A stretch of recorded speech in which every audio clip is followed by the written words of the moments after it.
This video examines the effect of spin upon the shape and surface area of the event horizon of a rotating uncharged black hole.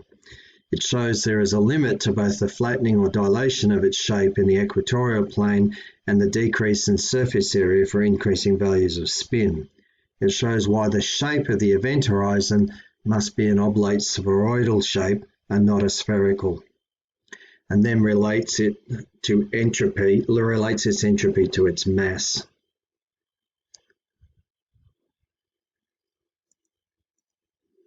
All right, so in previous video, we found the structure of the Kerr black hole to be this: the ring singularity in the red dotted line, the inner stationary limit surface in blue, the inner event horizon in green, and then here we have the outer event horizon in red, given by this, and the outer stationary limit surface.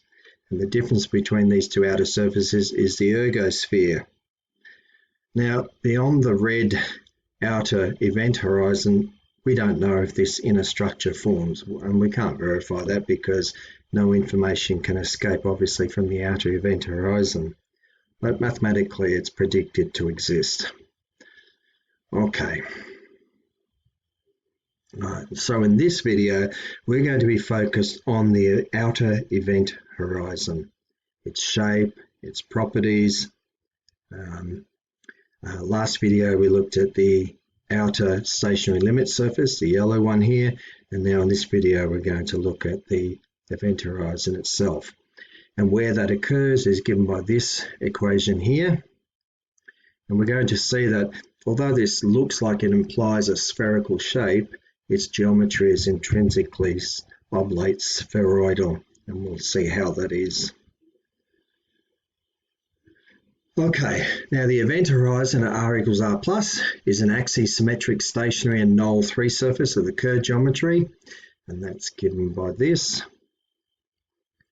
Despite its appearance, its intrinsic geometry is not spherical. This suggests r plus equals a constant and suggests that it is spherical, but it's not. And we're going to show that over the next few pages. Its intrinsic geometry is not spherical, but oblate spheroidal. Okay, we can use the line element to show this. So here is the Kerr line element and Boyer-Lindquist coordinates, where r rho squared is this object, delta is this object here. Now, to describe the Kerr geometry as a 2 surface embedded in a 3-dimensional Euclidean space, we first set r equals r plus, fixing at r plus, dr is 0, dt is 0, to get this object here. So in here, we've essentially removed dr is 0, so that drops out. dt is 0, so that drops out, We're only left with the last 2 terms here, d theta squared, d phi squared, and their coefficients, all right? Where rho is this object here, as we've seen in previous videos, and delta is this one. Okay, and that gives us our shape here. Now we're going to show that that is not a sphere. That is not the line element of a sphere. It is actually a line element of an oblate spheroid. All right, now the goal is to show the circumference. So to do that, we can show that the circumference around the equator is greater than the circumference around the poles. So let's start with the equator, the equatorial plane, and we'll have a look at determining the circumference around that. So we have our line element in the 2-dimensional space, embedded in 3-dimensional Euclidean space. We set theta as pi on 2. d theta is 0, and remembering that rho plus squared at the event horizon is r plus is the event horizon, plus a squared cos squared pi on 2. Now cos of pi on 2 is 0, so square of that 0, and we're just left with r plus squared. Sine squared, or sine of pi on 2 is 1, so square that is still 1. Remembering that delta is equal to a plus r plus squared, where the event horizon is r plus, minus this object here is 0, and so that implies that this here on the left is equal to this on the right. And throughout this video, these relations will be used, so keep them in mind. For the line element we saw embedded in three-dimensional Euclidean space, that now becomes this object here. And just a little bit of algebra to tidy that up. Okay, this one here, that plus that. So we multiply by a common denominator, so r plus, multiply this by r plus, multiply that by r plus. That then gives us this object here, r plus squared, which we can see over here, a squared plus r plus squared is this object here. And so we'll replace that by this object here, so put that in there. And the r pluses cancel out. We're left with 2gm on c squared, all squared, d phi squared, that's d sigma squared, for the two-space line element. And what we're going to do now is use that to help us find the circumference around the equator. So giving a line element along the equator d sigma of 2gm on, or the square root of the line element is 2gm on c squared d phi. And so the distance around the equator, the equatorial circumference, is just going to be the integral 0 to 2 pi, because phi goes from 0 to 2 pi of this object here d phi. Well, this is just a constant for a given mass. And so we can take this out front. The integral 0 to 2 pi d phi is simply going to be 2 pi. We have a 2 here, so that becomes 4 pi gm on c squared. Now, next thing, to show that this is an oblate spheroid, we want to show the distance around the circumference is larger than the distance around the poles. And that shows you we're not dealing with a sphere, because for a sphere, those two things would be equal. So to find the polar circumference, we set phi as to 0, d phi is 0, r plus, rho plus, is this object here. D sigma 2 curve, so the two space now surface, d sigma squared is rho plus squared, d theta squared is this object here. Okay, from the line element, we've set d phi to 0, so that's dropped out from our two-space line element. Two space embedded in three-dimensional Euclidean space, so d phi is 0, so the second term dropped out. We're only left with this first term here, which was rho squared d theta squared, but we're on the surface of the event horizon, so that's rho plus, as you can see here, rho plus that. Okay, so let's substitute that in now. D sigma 2 squared, an element of the line element is the square root of that, d theta, and we're now going to integrate that. Just before we do that, let's come back to something we saw in the last video. Remember, the definition of the angular of A, the spin parameter, is J over MC. If we then multiply this by Jm on C squared times Jc on Gm squared, we find that the spin parameter, this J on MC, is equal to Gm on C squared times A star. A star is the dimensionless spin parameter, which is often used in the literature. And it's a convenient relation between the spin parameter A and the dimensionless spin parameter A star. We used that in the last video, we're using it again in this video. All right, so r plus squared plus a squared cos squared theta is this thing here, that's r, and then square it, plus a squared cos theta. Expand it out, we have gm on c squared all squared plus 2 gm on c squared times that. And where a is, we've substituted in our gm on c squared times a asterisk, the dimensionless parameter. Okay, you'll see why when we start factorizing shortly what happens. Then we have plus the square root of everything under the square root there, the square, sorry, of everything under the square root there gives us gm on c squared all squared minus gm on c squared squared a asterisk, a star squared, plus this n term here gets replaced with gm on c squared all squared a asterisk squared cos squared theta.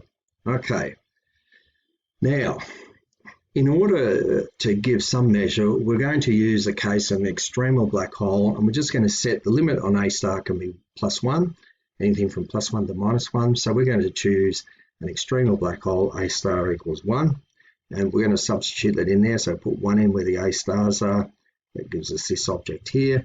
Then we're going to tidy that up with a bit of algebra. Notice this term and this term cancel out, that one and that one cancel out. So it's all gone. We're left with just the first term, gm on c squared all squared, plus the last term, gm on c squared all squared cos squared theta. So we're left with this object here. Okay, that's for an extremal black hole. We're trying to find the line element. We're going to find out the distance around the poles. Okay, so our increment of line element is now d sigma this object here, and we can factorize the gm on c squared out, okay, giving us the gm on c squared times the square root of 1 plus cos squared theta d theta. So our polar circumference now is the integral 0 to 2 pi gm on c squared times this object here, d theta. When we integrate that between 0 and 2 pi, we get approximately 7.64 times gm on c squared. Okay, let's put this together now. This gives us the distance around the polar direction, around the polar circumference. And earlier we calculated the distance around the equatorial circumference, this one here.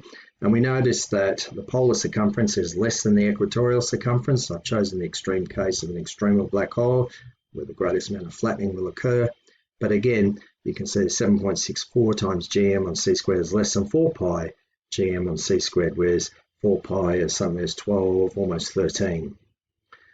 So you can see clearly the polar circumference is less than the equatorial circumference. The difference won't be so great if we hadn't chosen the extremal case of a star equals 1, but nonetheless the idea generally holds that this is less than that. For a sphere, these two things are equal, but we don't have a sphere because we're dealing now with the oblate geometry. So let's have a visual look at some of these shapes and how they look. Okay, so the object A0620-00 has a mass of 6.61 solar masses, plus or minus 0.25, and a dimensionless spin parameter of 0.12 plus or minus 0.19. I understand the uncertainty is greater than the actual value itself, but this is what's quoted in this paper here.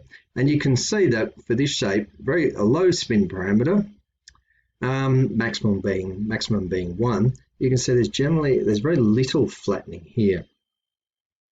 So let's take a more extreme case. Let's look at Cygnus X1 that has a mass of 21.2 plus or minus 2.2 solar masses, and a dimensionless spin parameter very close to 1. It's greater than in the paper here, Miller and Jones and others, 2021, they've quoted a value. They say A star is greater than 0.9985. Okay, but when you plot it, you can see there's quite a degree of flattening.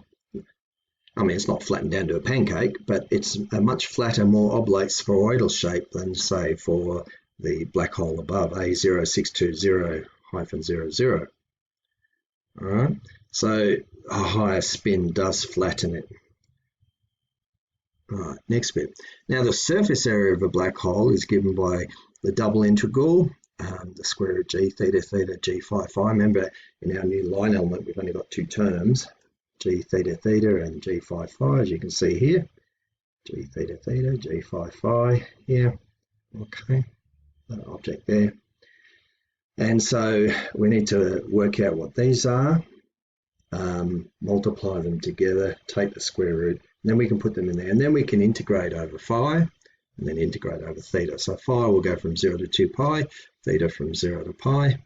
Now just remember that rho squared is r squared plus a squared cos squared theta. Delta is a squared plus r plus squared minus 2 gm r plus on c squared. Remember, r plus is the equation that describes the event horizon. On the event horizon, this is equal to 0. That's how we found it in the first place. If you look at previous videos, go back a couple of videos, you'll see how that came about. And so that implies that we can rearrange this equation here, transpose it, and have a squared plus r plus squared is this object here.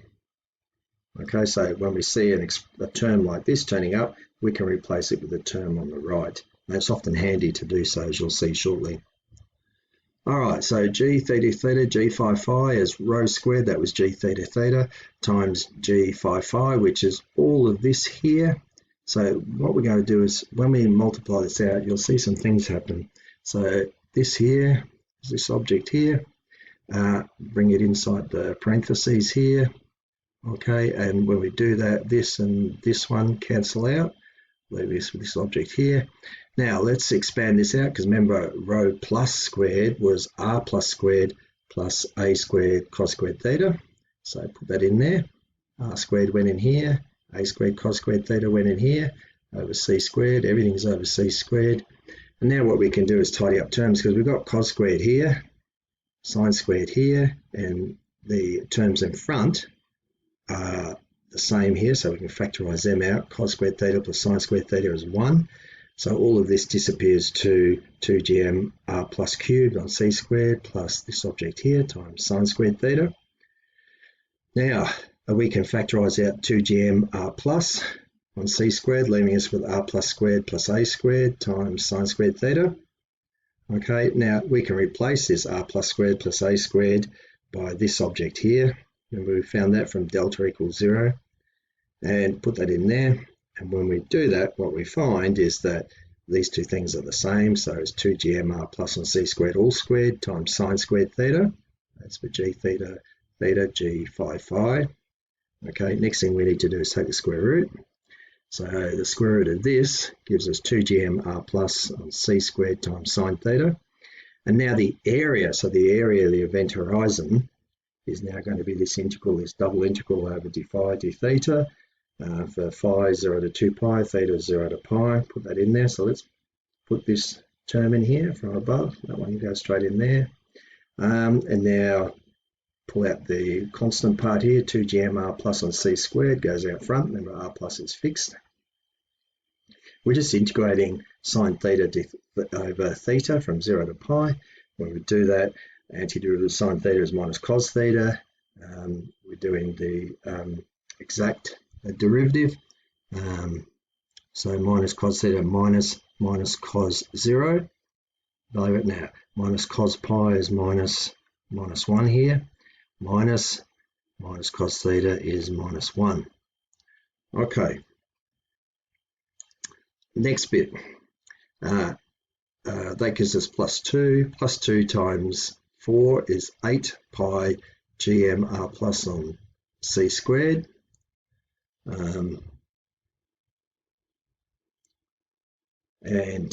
Sorry, there's a double minus in there which shouldn't be there. That second minus should not be there.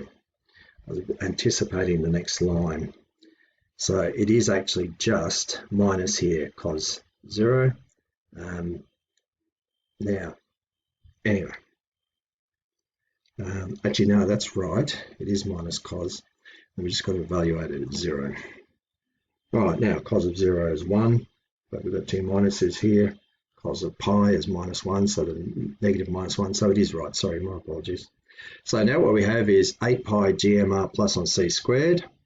Now, so our area is 8 pi gm on c squared. R plus is this object here, so I'll put that in there. So either expression, this one or this one, is fine. Depends on what your use is, but they're both the same thing. Okay, so let's compare a 6.61 solar mass black hole, so A0620-00. If we were to look at it with different spins, what shape would it take? So a black hole with different spin rates, starting at A star is 0.12 and increasing to A star is 1. Okay, well, we've already seen this one. A star is 0.12. Its surface area is 4.75 times 10 to the 9 square meters. Okay, now increase the spin 0.03 for the same mass. That's not how it happens in nature. If the spin increases due to an accretion disk around it, then matter and energy are being added to the black hole, and so its mass increases. But let's just say we have this mass black hole at different spin values. What would its shape look like? So in this case, the area is 4.66 times 10 to the 9 meters squared. Okay, so it's decreased a bit over this lower spin. Let's increase the spin again, 0.6, and the area comes down a bit further, 4.29 times 10 to the 9 meters squared. Let's increase the spin again to 0.8, and the area drops to this value, 3.82 times 10 to the 9 square meters. Increase again to the spin to 0.9, the dimensionless spin parameter A star, we get 3.43 times 10 to the 9 square meters. And for the extreme case, A is +1, we get A equals 2.39 times 10 to the 9 square meters. And we notice there's a noticeable amount of flattening happening between 0.9 and 1. And even from 0.8 to 0.9, we notice there's a bit of flattening there. But really from 0.12 all the way through to about 0.8, not a great deal of difference. We can notice a very slight change, but not a great deal of difference. But certainly from 0.8 to 0.9, it starts to change. All right. Okay, notice the surface area decreases for higher spin rates with a total decrease of surface area, for example, delta A of 49.82% between this one, a spin of 0.12 to a spin of 1. The drop in surface area, that bit to that bit, is about 49.82% for our particular example. All right, now these results indicate that we can expect the surface area of the event horizon of a black hole to decrease as its spin increases. Now this might sound like it contradicts the area theorem, which says that the area of the event horizon cannot decrease. It doesn't, that's the reality, it doesn't. It's only in this simulation that it does. And the reason is because in nature, a black hole's spin is increased when an accretion disk transfers matter and energy to the black hole, and so increases its mass and spin. That means matter and energy are crossing the event horizon, and the mass of the black hole is growing. So the spin is increased, but the mass is also growing, which is unlike in our simulation here where we kept the mass constant at 6.61 solar masses. So just that's a limitation of the simulation here. In the real world, in the universe, the spin is increased, the accretion disk is transferring a matter and energy across the event horizon, and so increasing the mass. As its mass increases, so does the surface area of the event horizon, and this preserves the area theorem. Okay. Now the entropy of the black hole is proportional to its surface area according to this equation here. And what I'm going to do next is show you how if I replace A here with the expression we found earlier, we'll see the dependence of entropy upon the surface area to be proportional to the mass squared. So let me show you that. Okay, so the surface area is proportional to the square of the mass. So our surface area, as we found this object here, where we replaced A with gm on c squared times A star. We've shown in this video and a previous video why that expression holds. And when we substitute that in, the A squared here becomes the A asterisk squared times this object here squared. Okay, now the entropy is A c cubed on 4g h bar. So let's substitute for A, let's substitute this object here. As we do that, we have the 8 pi comes on top of the 4gh, which will cancel down to 2 pi. This gm on c squared, a g will cancel here and here. C squared will cancel part of c cubed to leave just c behind. We have an m over h bar. Then we have this object here. Okay, and notice also we can factor this gm on c squared all squared out to give us gm on c squared times the square root of 1 minus a star a asterisk squared. Next thing is we can then factor gm on c squared out. So we get here 2 pi gm squared. This c squared here cancels out the c above and we're left with just a single c underneath. So we have gm squared on h bar c times 1 plus the square root of 1 minus a star squared. And just to make it easy, I'll tidy this up. 2 pi on h bar times gm squared on c squared times that object there, which shows you that the entropy is proportional to the square of the mass of the black hole. All right, the square of the mass of the black hole. So the entropy will increase quite rapidly as the mass increases because it's the square of the mass. And that is the end of that.